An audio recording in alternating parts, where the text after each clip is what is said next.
Ja, guten Tag, Steve. Ich hoffe, du hast eine gute Rap-Zeit in München gehabt und ich habe so ein paar Tracks aufnehmen können.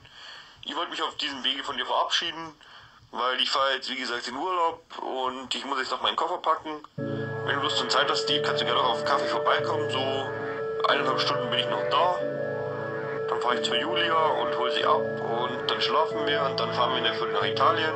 Falls du irgendwas aus Italien brauchst, Steve, wie zum Beispiel Olivenöl, Gemüse, Wein, Sekt, sag mir Bescheid, wobei ich eher glaube, dass du sowas alles nicht brauchst.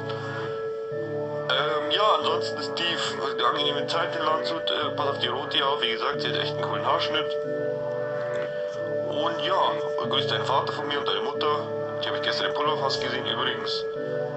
Und ja, im Großen und Ganzen Steve, alles Gute, eine schöne Zeit und bis in einer Woche, euer Robert Lieb. Oida, heute gefall ich mir bombastisch.